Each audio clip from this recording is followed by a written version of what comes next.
करके अब 2 साल से कैट की तैयारी कर रहा है। बस भाई बढ़िया, तू बता, तू कैसा है? मस्त यार। तुझे पता है तेरे भाई का प्लेसमेंट हो गया, 2-4 महीने और एमबीए लाइफ खत्म, फिर जॉब लाइफ शुरू। सही है यार, कांग्रेट्स। सही किया इसने, लास्ट ईयर एडमिशन ले लिया। बहुत बढ़िया। तुझे भी तो बोला था पिछले साल एडमिशन लेने। तुझे पता है इसके 98% थे पिछले साल और मेरे 82। इसे तो मेरे से भी बेटर कॉलेज मिल जाता है। लेकिन भाई के सर पे तो आईएम का भूत सवार था। कहाँ मिलता है आजकल आईएम 98 परसेंटाइल पे। अब बैठा है ना खाली। और बता तेरा इस बार में टाइप कैसा हुआ?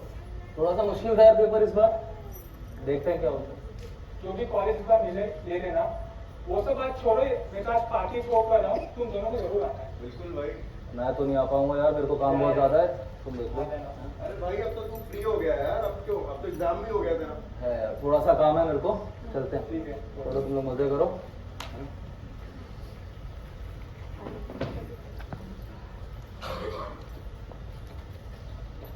अरे आ गया घूम फिर के, इतनी भी क्या जल्दी थी, थोड़ी देर और से आ जाता। अरे माँ, वो दोस्त का प्लेसमेंट हुआ था ना, तो उसी से मिलके आ रहा था। अच्छा, तो तू अब तेरे दोस्तों की खुशी के लिए खुश होगा, और खुद जो यहाँ 2 साल से बैठा है, पता नहीं क्या आई एम कर रहा है। तुझे थोड़ी भी शर्म नहीं आती? अपने दोस्तों को देख, तुझसे कितना आगे बढ़ चुके हैं। अगर कुछ नहीं होता तो अपने पापा के साथ दुकान चले जाओ, थोड़ी उनकी भी मदद हो जाएगी। वैसे भी तेरी वजह से खूब परेशान रहते हैं।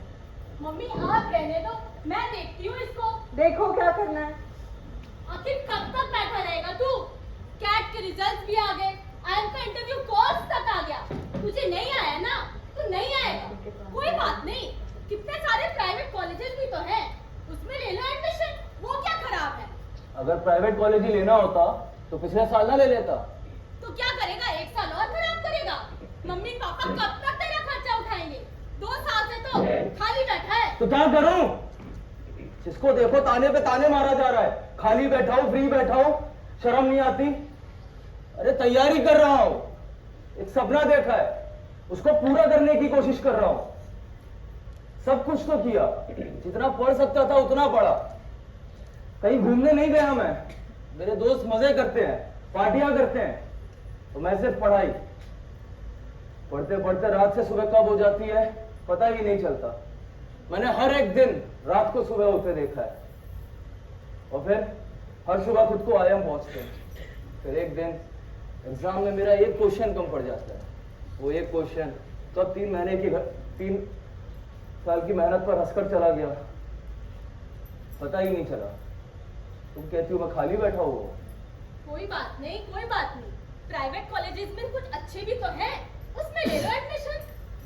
लूंगा तो आईएम में, आईएम से कम कुछ भी नहीं। मैं तो बैठ जाऊंगा पापा के साथ। क्या करूं मैं इसका?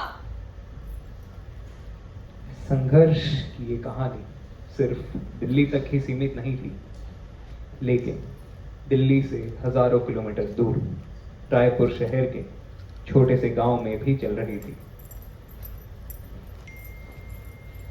अरे रामू की माँ, हाँ जी। एक गिलास पानी लाना। हाँ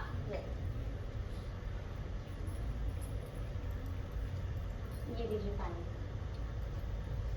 सुनिए ना, हाँ बोलो। घर में अन्न का एक भी दाना नहीं है। 2 दिनों से बच्चों ने खाना भी नहीं खाया है। आप कब तक ऐसे हाथ पर हाथ रखे बैठेंगे? कुछ कीजिए ना। तुम ही बताओ मैं क्या करूं? इस साल बेमौसम बारिश के चलते सारी फसलें खराब हो गई, और जो भी कर्ज हमने खेती बाड़ी करने के लिए लिया था वो कर्ज भी अभी तक नहीं चुकाया है। इस हालत में मैं तुम सबका भरण पोषण कैसे करूं? तो आप क्या कह रहे हैं? बच्चे खाना न खाएं, रसोई में खाना न बने, आप कुछ कीजिए। तुम चिंता मत करो, मैं घनश्याम से बात करता हूँ। उसने मुझे बताया था कि उसके यहाँ शहर में किसी बड़े आदमी से पहचान है, उसके यहाँ नौकरी मिल रही है। मैं उससे अपनी नौकरी की बात करता हूँ। ठीक है, आप एक काम कीजिए, मैं घर में बच्चों को संभालूंगी, आप बस टाइम से पैसे भेज देना घर पे। ठीक है, तुम अपना और बच्चों का ध्यान रखना।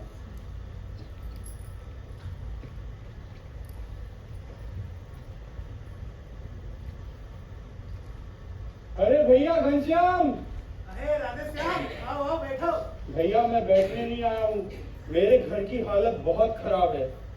भाई तुम उस रोज बता रहे थे कि तुम्हारे शहर में किसी बड़े आदमी से पहचान है, उनसे बात करके मेरी नौकरी लगवा दो। अरे अरे भैया परेशान ना हो, मेरा एक रिश्तेदार है शहर में, मैं करता हूँ उनसे तुम्हारी नौकरी की बात। बहुत बहुत धन्यवाद। और देखते ही देखते नया रायपुर के आसपास के गांव के नौजवानों ने बड़ी मात्रा में पलायन करना शुरू कर दिया था। अलग अलग शहर जैसे कि दिल्ली, अहमदाबाद और बेंगलोर जैसे शहर में काम करना शुरू कर दिया था, घर परिवार से बहुत दूर, जैसे साल में सिर्फ एक आध बार ही आना हो पाता था। लेकिन फिर एक दिन नमस्ते मैम। नमस्ते। Ma'am, as we discussed in the previous meeting, we are going ahead with the idea of opening a new IIM in Raipur district of Chhattisgarh. Yes, I remember, and I think you should go ahead with it. Yes, ma'am, definitely. And it will also cater the ongoing demand of management studies in our country. Also, Raipur has good connectivity, so it's a plus point. All the best for the same. Thank you, ma'am. कहानी बढ़ते बढ़ते सन 2010 में आ पहुंची है, जब IIM Raipur खुल चुका है। बहुत टाइम हो गया राधे श्याम से बात करे, अब फोन लगाऊं। आहो भैया राधे श्याम। आहो भैया घनश्याम, कैसे है? अरे बढ़िया बढ़िया। तुम तो यार शहर जाके हमको भूल ही गए। यहाँ नवा रायपुर की पूरी तस्वीर बदल गई है। हमारे गांव के बगल में IIM खुल गई है। रोजगार के सारे दरवाजे खुल चुके हैं। अब बस तुम गांव वापस आ जाओ। अरे नहीं भैया, शहर में मैं यहाँ अच्छा कमा रहा हूँ, गांव आकर करूंगा ही क्या, वहाँ तो कोई भी साधन नहीं है। लेकिन भैया ये तुम क्या बता रहे थे, EIM या कुछ ऐसा, क्या है ये? क्या? अरे भैया EIM नहीं, IIM है। तुम्हारे शहर जाने के बाद यहाँ IIM खुल गया है। यहाँ बड़ा बड़ा घर के बच्चा लोग पढ़ने आते हैं, महंगा महंगा कपड़ा पहनते हैं, बाल शैम्पू किए हुए होते हैं और कान खुशबू भी लगाए होते हैं। ऐसा लगता है जिन्हों कोनो फिल्म के हीरो हीरोइन हो। लेकिन भैया घनश्याम, ये बताओ कि अचानक से हमारे गांव की तस्वीर कैसे बदल गई? ये IIM खुलने से लोगों को रोजगार कैसे मिलने लगा? अरे यहाँ IIM में हमारे गांव के लोग अलग अलग काम करते हैं। कोई खाना खिलाने का काम करता है, कोई नाई का काम करता है, तो कोई सिलाई का काम करता है। अगर तुम अच्छा काम करते हो तो तुम्हें सर्वश्रेष्ठ कर्मचारी की उपाधि से सम्मानित भी किया जाता है। और यही नहीं, हमारी बहनों को यहाँ खुद की दुकान भी मिली है, बिहान के नाम से। भाई घनश्याम, तुम्हारी बातों ने तो मुझे सोच में डाल दिया। अब मैं भी सोचता हूँ कि गांव अगले हफ्ते की अगली ट्रेन से आ जाऊं। और लेकिन एक बात और बताना कि गांव के जंगलों में आज भी भूलन कांदा लगती है कि नहीं? भूलन कांदा। चलो अच्छा है राधे श्याम वापस आ रहा है। अरे अच्छा इधर आ। नमस्ते काका। हाँ जिधर है जिधर है। तेरी माँ कहाँ है? वो तो B1 कैफे गई है ना खाना बनाने। अच्छा अच्छा, जाके उसे बता दे राधे श्याम गाँव वापस आ रहा है। बापू वापस आ रहे हैं? पर काका, बापू आके क्या करेंगे? यहाँ रोजगार तो है ही नहीं। अरे वो यहाँ IIM में तेरी माँ के साथ मिलके काम करेगा। इससे वो तेरा और तेरी माँ दोनों का ख्याल रख पाएगा। चल जल्दी बता क्या उसे। ठीक है काका। माँ, हाँ। माँ तुझे पता है क्या? बोलो। बापू गांव जल्दी आ रहे हैं। क्या? सच में? अरे हो राम राम, अभी घर घर जैसे दिखने लगेगा। बिल्कुल माँ। माँ एक बात पूछूं? पूछो। मैं सोच रहा था मैं भी तेरे और बापू की तरह IIM में जाके काम कर लेता हूँ, घर में थोड़े और पैसे आ जाएंगे। ये तो कैसी बात कर रहा है? इसलिए थोड़ी मैं और तेरे बापू इतना मेहनत करते हैं, तुम बस पढ़ाई में मत लगाओ। माँ पढ़ने से क्या ही होगा, मैं भी राजू की तरह एक छोटा मोटा मुनीम बन के रह जाऊंगा। ये तो कैसी बात कर रहा है? मुझे पता है, जब मैं उस कॉलेज में जाती हूँ ना और उन बच्चों को देखती हूँ तो मुझे सिर्फ तुम्हारे ही ख्याल आते हैं। मैं भी चाहती हूँ कि तुम एक बड़े कॉलेज में पढ़ो, काली सूट पहनो, पटर पटर अंग्रेजी बोलो और एक अच्छी सी नौकरी पाओ। इसलिए तो मैं और तुम्हारे बापू इतना मेहनत करते हैं। बिल्कुल माँ, मैं ये सब करूंगा। पर ये बता उस कॉलेज में जाऊंगा कैसे? ये तो मुझे भी नहीं पता। एक काम करती हूँ, मैं उन बच्चों से ही पूछ लेती हूँ है कि वो यहाँ पे एडमिशन कैसे लिया। ठीक है माँ।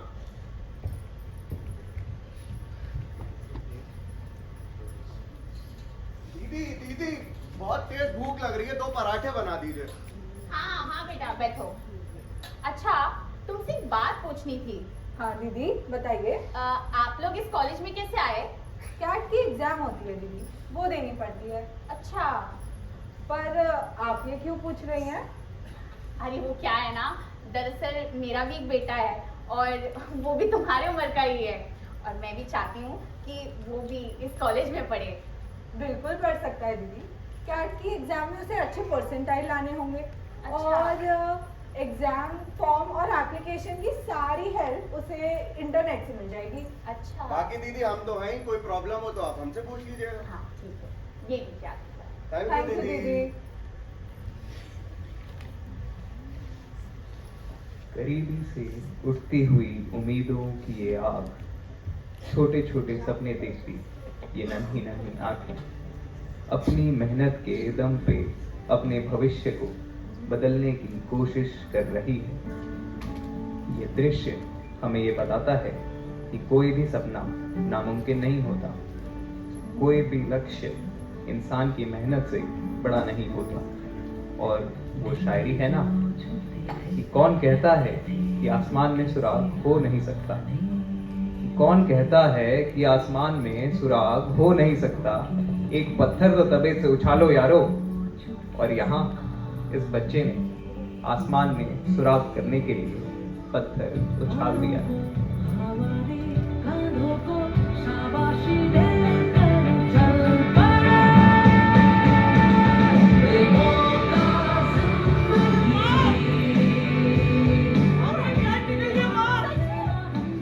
मेरा एक ही सपना था और वो तुमने पूरा कर दिया। माँ मैं भी आया चलूंगा तेरे साथ। हाँ हाँ बेटा चलो। माँ मेरे लिए परांठे बनाएगी ना माँ? अरे तुम कितना भी पराठा पूछो मैं बना के दूंगी तुमके, ठीक है?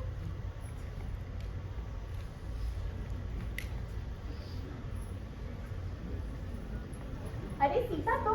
अरे गीता, क्या बात है, आज बड़ी खुश लग रही हो। अरे वो क्या है ना, मेरे लड़के का IIM में एडमिशन हो गया है।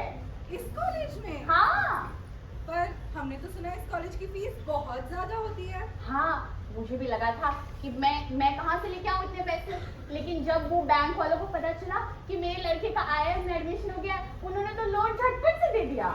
इतनी आसानी से? हाँ और तुझे पता है पैसे अभी नहीं चुकाने हैं, जब उसको नौकरी मिलेगा तब चुकाना है। क्या बात है गीता, तेरा बेटा तो पढ़ लिख कर बड़ा आदमी बन जाएगा। हाँ माँ आज से को पता है मेरे कॉलेज में बहुत बड़ा दिन है। अच्छा मैं एंकरिंग कर रहा हूँ और बहुत बड़े गेस्ट आने वाले हैं। अच्छे से करना बेटा। ठीक है माँ। जी है।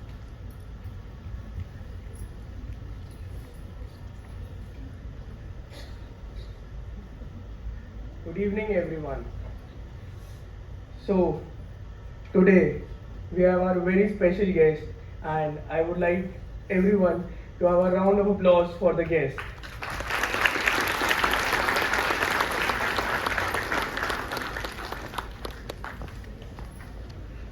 Mr. Saurabh Singh Kirar. He is the gold medalist of our first batch of IIM Raipur, and now he is a young entrepreneur and have a brand name with the kites. Thank you German for having me here. यूँ निकला था खाली सड़क पर मैं आवारा सा, जो कदम पड़े यहाँ पर कुछ लोगों ने संभाला था। वक्त बहता गया, भविष्य संवरता गया और नजरिया यूं बदलता गया कि गुरुओं के साथ से जीवन संवरता गया। 2010 वो साल था जब इस इंस्टीट्यूट ने अपना सफर शुरू किया था। उस समय यह इंस्टीट्यूट एक नया विचार था, एक सपना था जो धीरे धीरे हकीकत बन रहा था। इस सपने की नींव रखी गई थी हमारे पूर्व प्रधानमंत्री डॉक्टर मनमोहन सिंह जी के द्वारा, और उनको इस नींव को मजबूत करने के लिए छत्तीसगढ़ के पूर्व मुख्यमंत्री डॉक्टर रमन सिंह जी ने पूर्ण रूप से सहयोग दिया था। नींव तो मजबूत रखी जा चुकी थी, जरूरत थी अब एक मार्गदर्शक की, जो पूरी हुई डॉक्टर हरि एस भारतीय सर के रूप में, जो इस इंस्टीट्यूट के पहले चेयरपर्सन नियुक्त हुए। उन्हें साथ मिला हमारे पहले डायरेक्टर डॉक्टर BS सहाय सर का, जिन्होंने IIM रायपुर को न केवल शैक्षणिक रूप से बल्कि सांस्कृतिक रूप से भी समृद्ध किया। शुरुआत तो हो चुकी थी, लेकिन मंजिल अभी दूर थी, सफर मुश्किल था, जिसे आसान बनाया हमारे चेयरपर्सन मैडम श्यामला गोपीनाथ और director professor Bharat Bhaskar sir ने। और आज ये इंस्टीट्यूट 15 साल बाद जिस मुकाम पर पहुंचा है, उसके लिए हम बहुत बहुत आभारी हैं हमारे current chairperson Shri Puneet Dalmia sir और director professor Ram Kumar Kakani sir. और हमें ये विश्वास है कि आने वाले समय में आपके मार्गदर्शन में यह इंस्टीट्यूट और बुलंदियों को छुएगा। Thank you general, thank you everyone.